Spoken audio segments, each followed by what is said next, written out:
साथियों नमस्कार। आज अपन डिस्कस करने वाले हैं गिफ्ट निफ्टी के बारे में कि गिफ्ट निफ्टी है क्या चीज़। तो इसको समझने से पहले सबसे पहले हम लोग समझते हैं निफ्टी 50 के बारे में कि निफ्टी 50 क्या चीज़ होता है और बॉम्बे स्टॉक एक्सचेंज ये चीज़ क्या है ना। तो निफ्टी 50 जो है ये क्या है, जो एनएसई है नेशनल स्टॉक एक्सचेंज में जो कंपनियां लिस्टेड हैं उन कंपनियों में जो टॉप 50 कंपनियां हैं, टॉप 50 कंपनियां मतलब कह सकते हो एनएसई प्लस टॉप 50 जो अच्छी परफॉर्मेंस वाली कंपनियां हैं, है ना, उन दोनों से मिला करके निफ्टी 50 बनता है। मीनिंग ये हुआ कि अगर भारत देश में कोई इन्वेस्टमेंट करना चाहे या मान लो ट्रेडिंग करना चाहे, मतलब ट्रेडिंग शेयर मार्केट में ट्रेडिंग करना चाहे, तो उनके लिए आपके सामने या तो नेशनल स्टॉक एक्सचेंज या फिर बॉम्बे स्टॉक एक्सचेंज दोनों के माध्यम से आप जो है ट्रेडिंग या इन्वेस्टमेंट आप कर सकते हैं। निफ्टी 50 में तो भारत देश की टॉप 50 कंपनियां आती हैं, चाहे वो किसी सेक्टर से हों, चाहे इंफ्रास्ट्रक्चर से हों, आईटी से हों, ऑटोमोबाइल सेक्टर से हों, रियल एस्टेट से हों, कहीं से भी हों। टॉप 50 जो कंपनियां हैं उन टॉप 50 कंपनियों का जो एवरेज प्राइस होती है उसके हिसाब से निफ्टी 50 की जो होती है रेटिंग तय की जाती है, उसके हिसाब से बिजनेस होता है जिसे आप लोग बोलते हो शेयर मार्केट में ट्रेडिंग या इन्वेस्टमेंट करना। अगर कोई भारतीय बिजनेस मतलब ट्रेडिंग करना चाहे या इन्वेस्टमेंट करना चाहे तो उसके लिए क्या है, नेशनल स्टॉक एक्सचेंज है या बॉम्बे स्टॉक एक्सचेंज है। बॉम्बे स्टॉक एक्सचेंज जो चलता है वो इसके अंदर लिस्टेड जितनी कंपनी है उसमें टॉप 30 कंपनियों के एवरेज के हिसाब से चलता है, उसके हिसाब से इसकी रेटिंग डिसाइड होती है। जैसे मान लो आप अभी क्या है, निफ्टी जो है 19,700 की रेंज में लगभग चल रहा है और 19,700 की रेंज में चल रहा है और ये लगभग जान लो 43,875 के रेंज में चल रहा है। तो इसके हिसाब से क्या है, हम उसमें ट्रेड लेते हैं। लेकिन ये तो इंडियंस की बात है। अगर कोई मान लो विदेशी चाहे, फॉरेनर चाहे कि भाई मुझे इंडिया की कंपनी में इन्वेस्टमेंट करना है, क्योंकि मालूम है कि इंडिया जो है पूरे विश्व की टॉप 3rd ग्रोइंग इकोनॉमी है। तो लोग जब ग्रोइंग है तो निश्चित है कि लोगों के माइंड में आता है कि नहीं अपन को भी इसमें इन्वेस्टमेंट करना चाहिए। तो अगर विदेशी कोई इन्वेस्टमेंट करना चाहे अपने भारत देश की कंपनी के लिए तो वहां पर सबसे पहले क्या था एक्सचेंज जिसका नाम था, ये जो निफ्टी थी वो अपने यहाँ लिस्टेड नहीं थी, मतलब विदेशी जो है अपने यहाँ आकर डायरेक्टली इन्वेस्टमेंट नहीं कर सकते थे। उनके लिए क्या था, सिंगापुर का एक एक्सचेंज था जिसका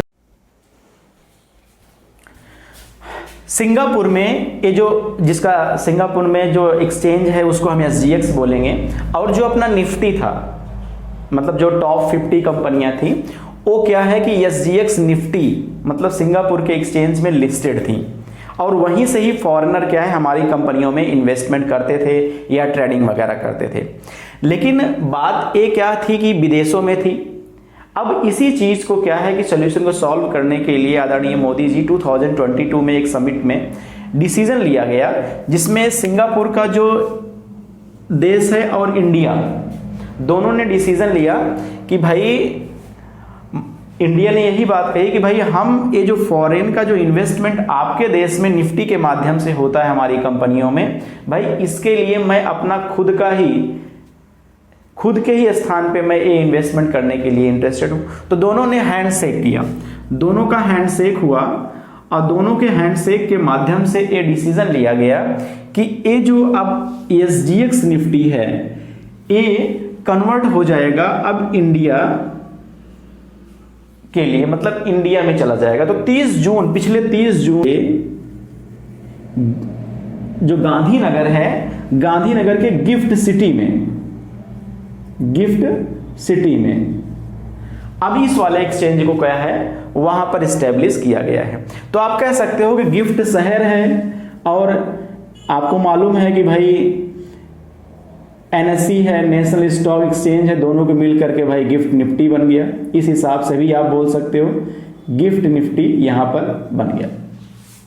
तो गिफ्ट निफ्टी, अब जो विदेशी इन्वेस्टमेंट होगा, विदेशी जो ट्रेडिंग होगी, वो जो एक्सचेंज है उसमें SGX निफ्टी ना हो करके बल्कि अब क्या होगा, गिफ्ट निफ्टी होगा, जो कि गुजरात के गांधीनगर शहर के कहां पर है, गिफ्ट सिटी में बना हुआ है। अब इसके माध्यम से क्या है, ट्रेडिंग या इन्वेस्टमेंट किया जाएगा। अच्छा, इसमें दोनों ही देशों के बीच में बहुत बड़ा करार हुआ है। उसमें एक करार हुआ है कि भाई दोनों का जो बिजनेस होगा, मतलब अपने देश का उनके देश का 50-50% जो है, मतलब 50-50 शेयरिंग होगी।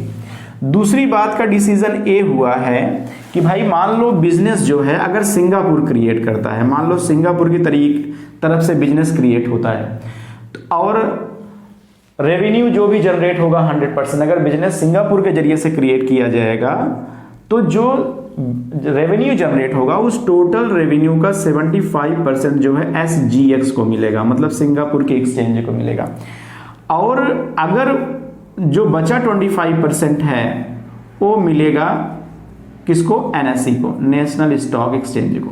ठीक है, तो यहां पर जो मतलब पूरा का पूरा जो इन्वेस्टमेंट वगैरह होगा उसको बोलते हैं IFSC, मतलब इंटरनेशनल फाइनेंशियल सर्विस सेंटर। इनके जरिए से, मतलब इनके, ये अपना मतलब कह सकते हो भारत में जो है NSE इनको मिलेगा कितना, 25% रेवेन्यू। लेकिन अगर जो है वो बिजनेस जो है IFSC, international foreign service exchange, जो कि अपने यहाँ का नाम है, या फिर मान लो इंडिया के जरिए से क्रिएट किया जाता है बिजनेस, है ना, रेवेन्यू जो आय होती है, तब ये समझ लेना SGX को मिलेगा 25% और अपने आप को मिलेगा 75% टोटल रेवेन्यू का। ठीक है, तो इस तरीके से क्या है कि दोनों के बीच में आपस में ये डिसीजन हुआ है। अब डिस्कस कर लेते हैं कि टाइमिंग क्या है। टाइमिंग, क्योंकि फॉरेनर इन्वेस्टमेंट करेंगे तो अब देखो अमेरिका है, जापान है, अपन लोग जब सोते हैं तो लोग जागते हैं, वो सोते हैं तो हम लोग जागते हैं, तो उसी हिसाब से इसकी टाइमिंग में भी चेंजेसन किया गया है। और वो टाइमिंग क्या है, इसकी टाइमिंग क्या होगी इसके लिए, तो टाइमिंग देखो इसकी है शिफ्ट, 2 शिफ्टों में ट्रेड किया जाएगा इसमें। एक तो मॉर्निंग में जैसे एक्सचेंज 6:30 में खुल जाएगा और ये चलेगा 3:40, मतलब जो अपना जनरल अपने इंडिया में जो एक्सचेंज की टाइमिंग होती है, जो NSE और BSE का जो एक्सचेंज है उनकी जो ट्रेडिंग होती है वो आप देखते हो कि ट्रेडिंग जो होगी आपको 9:15 से लेकर के 3:30 तक होती है। लेकिन ये जो है अर्ली इन द मॉर्निंग 6:30 पे खुल जाएगा और 3:40 इवनिंग तक ये चलता रहेगा। और इवनिंग टाइम में फिर क्या है कि थोड़ी देर ब्रेक होने के बाद में 4:35 पे फिर से ये ओपन हो जाएगा और ये चलेगा 2:45, मतलब सुबह तक चलेगा। तो कंप्लीटली 2 शिफ्ट में जितना चाहो, मतलब कुल मिला के लगभग 21 आवर्स की ये ट्रेडिंग सेशन चलेगा। तो इसमें चाहे किसी देश में दिन हो चाहे रात हो, वो ट्रेडिंग अपनी इजिली क्या है कंप्लीटली यहाँ पर कर सकते हैं। अच्छा, ये चीज बहुत बड़ा हमारे लिए हेल्पफुल है। पहले हम लोगों का कहाँ मार्केट जब खुलता था अर्ली इन द मॉर्निंग, तो हम लोग क्या करते थे, SGX निफ्टी का जो संदेश होता था, SGX निफ्टी का जो मार्केट होता था उसको देखते थे कि आज SGX निफ्टी कितने पे क्लोज हो रहा है, कितने पे रन कर रहा है, उसके हिसाब से हमारे मार्केट में ओपनिंग का डिसीजन होता था कि SGX निफ्टी अगर मान लो माइनस में बंद हुआ है तो हम देखते थे कि हम कहते थे कि भाई आज का जो मार्केट ओपन होगा वो क्या होगा, निगेटिव में ओपन होगा। और अगर ये पॉजिटिव में ओपन होता था, मतलब क्लोज होता था, तो ऑब्वियसली हम ये समझते थे कि जो अपना सुबह का मार्केट ओपन होगा 9:15 बजे, वो क्या होगा, निश्चित है कि पॉजिटिव ओपन होगा। तो अब हम लोग कहां से डिसाइड करते हैं, गिफ्ट निफ्टी के जरिए से डिसाइड करते हैं। गिफ्ट निफ्टी में जिस तरीके से ट्रेडिंग हो रही है उसके हिसाब से हम प्रिकॉस्टिंग करते हैं कि भाई अगर ये पॉजिटिव चल रहा है निश्चित है कि हमारा निफ्टी जो है पॉजिटिव में ओपन होगा, और अगर ये निगेटिव में क्लोज हुआ है तो निश्चित है कि हमारा गिफ्ट जो निफ्टी है वो जो 9:15 बजे अपना ओपन होता है, अपने डोमेस्टिक या इंडिया जो एक्सचेंज है वो 9:15 बजे वो उसी हिसाब से रन करता है। निगेटिव में तो निगेटिव में रहता है और पॉजिटिव है तो पॉजिटिव में ओपन होता है। बाद में का ट्रेंड वो अपने हिसाब से चेंज होता रहता है उस सिस्टम के हिसाब से। अब अपन देखते हैं कि इसमें ट्रेडिंग होगी क्या क्या चीज़। एक तो पहला नंबर तो इसमें जो ट्रेडिंग होगा उस तरीके से अपने कंट्री में जो लोकल मार्केट होता है, जैसे मान लो जो 9:15 बजे ओपन होता है 3:30 पे जो क्लोज होता है, जैसे उसमें हम बैंकिंग सेक्टर है, रियल इस्टेट वाला सेक्टर है, आईटी सेक्टर है, बहुत सारे इंडेक्सेस आपके सामने होते हैं जिसमें हम लोग ट्रेड करते हैं। लेकिन यहाँ पर आपको ट्रेड करने के लिए सिर्फ 4 ही इंडेक्स आपके सामने देखने को मिलेंगे।